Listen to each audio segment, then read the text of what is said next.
Halo, perkenalkan nama saya Oki. Dalam video kali ini saya akan membahas mengenai materi mutasi pada biologi kelas 12 semester 2. Peristiwa mutasi adalah perubahan materi genetik pada makhluk hidup, termasuk juga manusia. Individu yang mengalami mutasi disebut sebagai mutan, sedangkan penyebab mutasi disebut dengan mutagen. Mutagen ini dapat berupa senyawa kimia, radiasi, dan cahaya matahari, serta yang lainnya. Mutasi ini ada beberapa jenisnya, dan yang saya bahas adalah jenis mutasi yaitu perubahan jumlah pada set kromosom. Mutasi jumlah kromosom dibagi menjadi dua, yaitu aneuploidi dan euploidi. Aneuploidi itu dibagi menjadi banyak, dan yang khusus saya akan bahas dalam video ini adalah trisomi, yaitu penyakit sindrom Jacob atau sindrom XYY.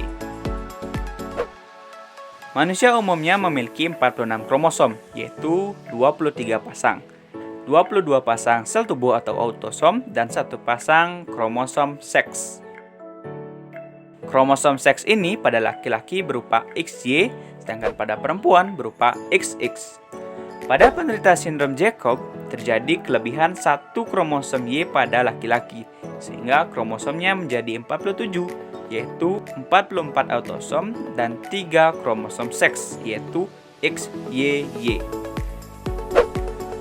Sindrom Jacob ini terjadi akibat non-disjungsi pada ayahnya ketika membentuk spermatozoa, yaitu pada meiosis N, sehingga memiliki 2 kromosom Y.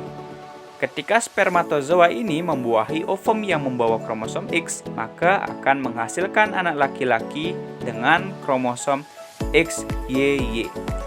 Namun beberapa ahli belum dapat memastikan secara jelas apa penyebab dari sindrom Jacob atau sindrom XYY ini.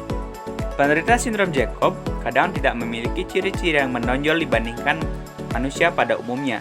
Tetapi secara umum penderita Jacob dapat dilihat dari tinggi tubuh yang ekstrim, biasanya lebih tinggi dari 183 cm, memiliki sifat yang agresif atau gangguan emosional.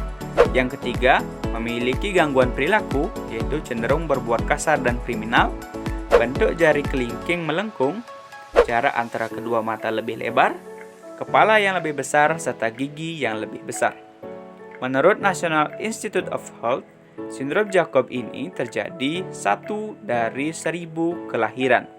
Untuk mengatasi sindrom ini dapat dilakukan berbagai terapi seperti terapi fisik, terapi edukasi, terapi wicara, dan yang lain sebagainya.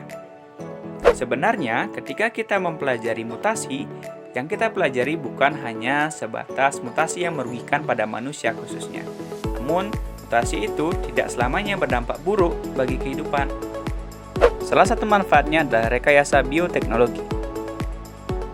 Para ilmuwan dapat menyeleksi gen-gen pembawa sifat tumbuhan yang tidak diinginkan dan juga menyeleksi gen-gen pembawa sifat yang diinginkan untuk mendapatkan varietas atau produk tertentu.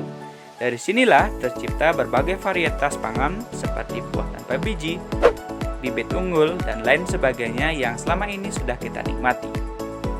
Sekian informasi yang dapat saya sampaikan.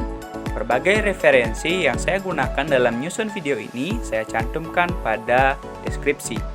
Saya mohon maaf apabila ada kekurangan atau kesalahan dalam video ini. Semoga dapat bermanfaat. Terima kasih sudah menonton dan sampai jumpa.